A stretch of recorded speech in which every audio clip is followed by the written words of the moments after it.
जोहार, नमस्कार। आप देख रहे हैं हजारीबाग अपडेट्स और मैं अपराजिता। आज हमारे साथ हैं अंकित गुप्ता, जिन्होंने जेपीएससी में पहली ही दफा में सफलता हासिल की। आइए जानते हैं उनसे उनकी कहानी। सबसे पहले आपका बहुत बहुत स्वागत है Ankit ji. Thank you ma'am. कौन सा रैंक आपको मिला है और कौन सा पोस्ट आपने हासिल करा है? मुझे 86 रैंक मिला है, झारखंड म्यूनिसिपल सर्विसेज में मुझे मिला है। जाहिर सी बात है, अभी लगातार आप अखबारों की सुर्खियों में हैं और आपसे एक सवाल जानना चाहेंगे। कल तक आपको कैसा महसूस हो रहा था? सफलता हासिल होगी नहीं होगी, और आज अचानक से सफलता हाथ में है ना? माँ बाप की खुशियों का तो ठिकाना नहीं रहा होगा और आपके गुरुजनों का, है ना? किनको श्रेय देना चाहेंगे? मैं श्रेय देना चाहूँगा मैम अपने पेरेंट्स को, अपने सिबलिंग्स को, और मैं चाणक्य आईएएस को देना चाहूँगा। He has been a wonderful guide for me, और उन्होंने हमेशा इंटरव्यूज लेके हर एक मीडियम तक मुझे हेल्प किया। So I want to thank all of them. अच्छा, आपके जीपीएससी से परे हटके थोड़ा आपके यूपीएससी के प्रिपरेशन के बारे में जानना चाहेंगे, बिकॉज आपने 4 दफ़ा मेंस लिखा है और आप चाणक्य से भी काफ़ी लंबे समय से जुड़े हुए रहे, है ना? तो ये जो लंबा प्रोसेस होता है यूपीएससी या फिर जेपीएससी, किसी भी एग्ज़ाम का पूरे 1 ईयर का तो होता ही होता है।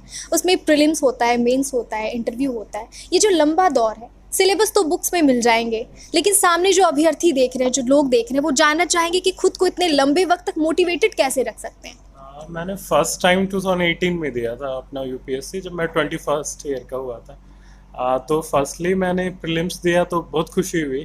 जितनी खुशी तो मुझे अभी नहीं हुई उतनी खुशी हुई थी। बस मेन प्रॉब्लम है स्टूडेंट्स का कि वो मेंस नहीं देखते हैं। आप प्रीलिम्स निकाल लेंगे बट मेन आपको फोकस करना होगा मेंस एग्ज़ाम के लिए, क्योंकि मेंस में ही आपको मैक्सिमम मार्क्स मिलेंगे। उसके बाद अगर आप बहुत ज़्यादा मार्क्स ले आते हो तो इंटरव्यू उतना बड़ा फैक्टर नहीं होता। तो हमें बैलेंस स्टडी करना चाहिए। हमें ज़रूरी नहीं है कि बहुत सारे बुक्स पढ़ें, हमें बेसिक बुक्स से स्टार्ट करनी चाहिए, एनसीईआरटी वगैरह। हमें पास्ट ईयर के क्वेश्चंस देखने चाहिए, सिलेबस पे फोकस करना चाहिए इधर उधर के बुक्स फॉलो करने के बजाय। एंड आई थिंक यही किसी भी मतलब कोई भी कैंडिडेट हो उसकी सक्सेस के लिए सबसे बड़ा यही होता है कि वो सिलेबस देखते हैं, पास्ट ईयर क्वेश्चंस देखते हैं। क्योंकि जब तक आप एग्जामिनेशन के क्वेश्चंस नहीं देखोगे तब तक आप जान नहीं पाओगे कि एग्जामिनेशन है क्या। मेरा प्रश्न एक्चुअल में ये था अंकित जी कि मोटिवेटेड कैसे रखें खुद को? आई थिंक मैम ये जो सर्विसेज का जो ऑरा है ना, और फिर आप जब सर्विसेज में चल जाओगे तो क्या चेंज ला सकते हो, यही आपको मोटिवेट करता है कि आप इस सर्विस के लिए तैयारी करो। आई थिंक मोस्टली 90 to 95% लोग इसीलिए इस सर्विस में आते हैं क्योंकि ये बहुत बड़ा प्लेटफॉर्म है कि आप इस एग्ज़ाम को क्लियर करने के बाद पब्लिक फोरम में आओ और आप कंट्री के लिए कुछ कर सकते हो। I think service to the country is the biggest motivation for any candidate. क्या लगता है इस बार ये दीवार जो है आपके और यूपीएससी क्लियर करने के बीच की, तोड़ पाएंगे आप? Ma'am I am hopeful. I am thinking कि मैं जीएस को अच्छे से करूँ और फिर ऑप्शनल को अच्छे से करूँ, तो I think I can break this wall. खुशी का माहौल है आपको। अब बहुत बहुत बधाई है हजारीबाग अपडेट्स की ओर से। अच्छा, एक दफ़ा आप बताएं, आपने जैसा कि कहा कि चाणक्य आईएएस अकेडमी इंटरव्यूज़ लेती है, प्रीलिम्स मेंस की तैयारी करती है। हाल ही में मॉक इंटरव्यू आपने दिया था, उसका रिव्यू क्या लगता है? वो मॉक इंटरव्यू कितना कारगर साबित हुआ? कितनी सिमिलैरिटीज़ थी? आपकी बॉडी लैंग्वेज के बारे में आपको बताया गया होगा और भी चीज़ों के बारे में बताया गया होगा, आपके क्षेत्रीय अध्ययन के बारे में बताया गया होगा, आपकी वीकनेस के बारे में बताया गया होगा। कितना काम आया ये मॉक इंटरव्यू? मैम मेरा फर्स्ट डे ही था, इंटरव्यू 9 को ही था, तो मेरे पास टाइम नहीं था क्योंकि 30 को रिजल्ट था। तो मैंने चाणक्य में ये मॉक इंटरव्यू के लिए दिया था, और Anwar sir, he has been a wonderful guide for me. और मुझे याद है कि मेरा इंटरव्यू 40 to 45 मिनट्स इन्होंने लिया था, मतलब लंबा टाइम लिया था। मैंने बहुत सारी गलतियाँ की थी, तो वो कैमरा को बंद करवा के मुझे बता रहे थे कि व्हाट शुड आई से, और मुझे कहाँ रुकना है, कहाँ नो बोलना है। तो ये मुझे बहुत हेल्प लगा, क्योंकि मैं रियल इंटरव्यू में बहुत सारे फैक्ट बेस्ड क्वेश्चंस मुझसे पूछे गए थे, तो मैंने उन्हें ना बोलना, कैसे उसे डील करना है, कैसे एटिक्वेट रखना है, कैसे उन्हें ग्रीट करना है, तो ये सब चीज़ें सीखी थी।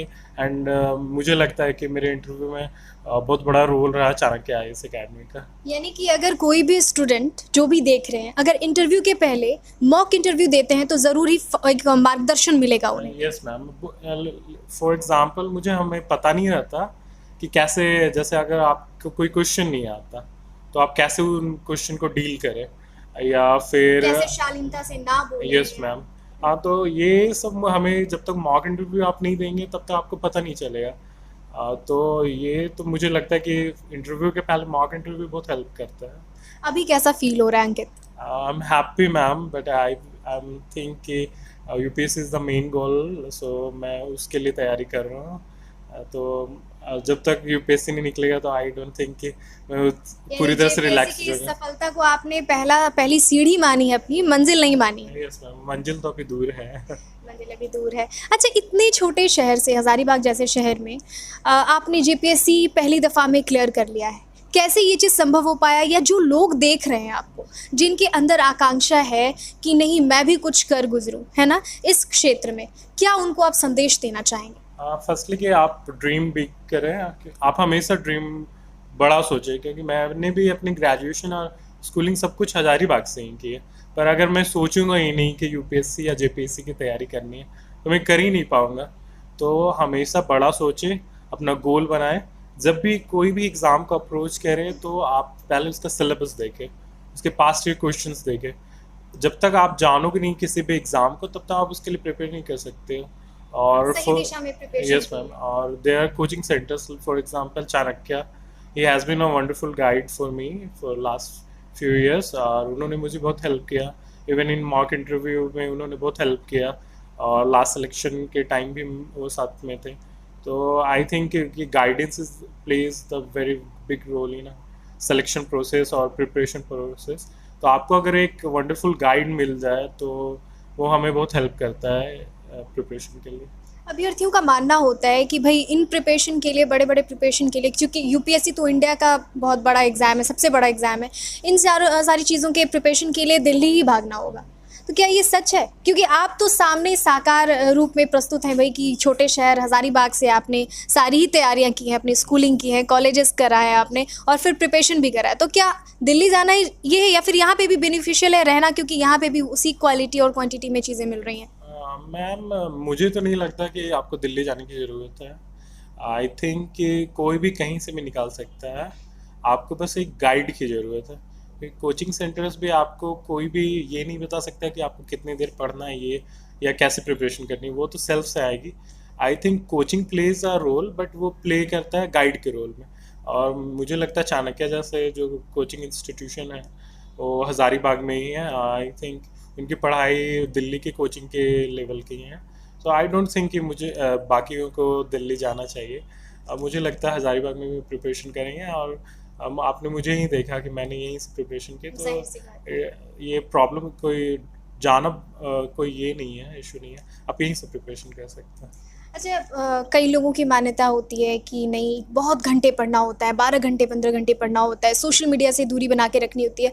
ये सब मिथ्स है, या फिर आप अगर प्रॉपर 4 घंटे भी पढ़ते हो तो हो जाता है, कि नहीं भाई 10-12 घंटे पढ़ना ही पड़ेगा? मैम, 10-12 घंटे तो नहीं, बट आवर्स मैटर नहीं करते, आपकी कंसिस्टेंसी मैटर करती है। अगर आप 2 ही घंटा पढ़ रहे हैं बट आप रेगुलर पढ़ रहे हैं, आप ब्रेक नहीं कर रहे हैं अपनी स्टडीज़ को, तो you can crack the examination. क्योंकि मैंने भी 12-10-12 घंटे कभी भी पढ़ाई नहीं की। सोशल मीडिया का क्या रोल होता है? मैम, मैं तो सोशल मीडिया पे नहीं हूँ, क्योंकि मुझे लगता है वो डिस्ट्रैक्टिंग है। But if you can manage social media then it can be helpful for you.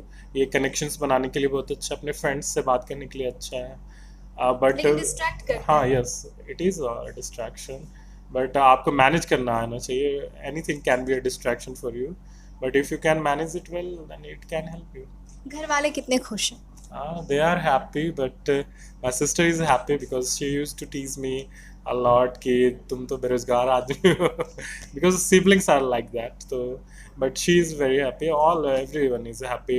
They feel proud about you and they brag about you. So of course they are happy. लेकिन कहते हैं कि आप जितना अच्छा करते जाओ, जितना बेहतर करते जाओ, उम्मीदें जो है, एक्सपेक्टेशंस जो है वो बढ़ती जाती हैं। Yes. तो क्या अभी भी एक्सपेक्टेशन है उन लोगों हाँ, यस मैम, मतलब मेन गोल मेरा हमेशा से यूपीएससी ही रहा है। मैंने 2018 में यूपीएससी के लिए प्रिपरेशन की थी, मैं तो जेपीएससी का वो एग्ज़ाम नहीं लेते थे। अचानक एग्ज़ाम आया तो मैंने दिया। सो मतलब ऑफ कोर्स कि उनकी एक्सपेक्टेशन है कि यूपीएससी का एग्ज़ाम दे, यूपीएससी क्लियर करे, और ultimately it is the biggest job of our India. So I think कि they expect me as a IAS officer. आपसे एक आखिरी प्रश्न अंकित जानना चाहेंगे, बिकॉज बहुत ज़्यादा वक्त आपका नहीं लेंगे भाई। कितने अखबार के लोग और कितने मीडिया लोग आपका वेट कर रहे हैं आपका इंटरव्यू लेने के लिए। ये जो यूपीएससी का प्रिपरेशन है उसके लिए क्या कुछ आप थोड़ा बहुत अपने सहपाठियों को थोड़ा बहुत गाइड करना चाहेंगे? आई थिंक जो भी न्यू कमर्स हैं, जो भी प्रिपरेशन करना चाहिए, सबसे first you should go to your syllabus. And आपको फर्स्टली जब तक आपको इन सब चीज़ों में जेन्यून इंटरेस्ट नहीं है, यू कांट क्लियर इट। अगर आप इसे जॉब अपॉर्चुनिटी सोच रहे हैं कि ये हो जाएगा 1 साल में 2 साल में, इट इज़ नॉट पॉसिबल। आपको ये इसको जीना पड़ेगा। यस मैम, अगर आप इसको ये नहीं कर सकते हो, मतलब पूरे दिल से नहीं चाह सकते हो, तो आप क्लियर नहीं कर सकते हो, because it is a very long process और there is a lot of uncertainty about it. Firstly you should go through your syllabus, you should go to the past year questions, and फिर उसके बाद आप guidance ले कि कैसे preparation करनी है। कोई भी मतलब जो व्यक्ति आपको जिस पे भरोसा हो, और आई थिंक कि आप जब भी ग्रेजुएशन कर रहे हो तो अपने सब्जेक्ट को अच्छी तरह से पढ़ें। पढ़ाई कभी बेकार नहीं जाती। कि जैसे मैंने इकोनॉमिक्स में ऑनर्स किया, तो मैंने इकोनॉमिक्स में ऑप्शनल को लिया, तो अगर मैं इकोनॉमिक्स ऑप्शनल को अच्छे से प्रिपेयर करता हूँ तो मैं क्लियर कर सकता हूँ। तो आई थिंक कि हमें बिल्कुल भी तैयारी करने के पहले सिलेबस को जानना चाहिए, एग्जामिनेशन के बारे में जानना चाहिए, ताकि हम अच्छे से प्रिपरेशन कर नींव सकें। मजबूत होगी तो ही घर मजबूत। Yes ma'am. बहुत बहुत शुक्रिया आपका अंकित। Okay. और आपको यूपीएससी के लिए अग्रिम बधाई हज़ारीबाग अपडेट्स की ओर से, यहाँ के सारे दर्शकों की ओर से, और आपकी जो सफलता आपको हाथ लगी है उसके लिए बहुत बहुत शुभकामनाएं। Thank you very much ma'am. तो ये थे हमारे साथ अंकित। आपको लगातार हम जेपीएससी में सफलता हासिल किए हुए अभ्यर्थियों से और जिन्होंने सफलता हासिल कर ली है उनसे मुलाकात करवा रहे हैं, रूबरू करवा रहे हैं। ऐसे ही देखते रहे हज़ारीबाग अपडेट्स। और आपके लिए एक इन्फॉर्मेशन है, आपके ही कहे अनुसार आपके ही लिए हज़ारीबाग अपडेट्स अब यूट्यूब पे भी है, तो वहाँ भी जाएँ, और जैसे फेसबुक पे से आप प्यार दे रहे हैं यूट्यूब पे भी दें। मैं अपराजिता, शुक्रिया।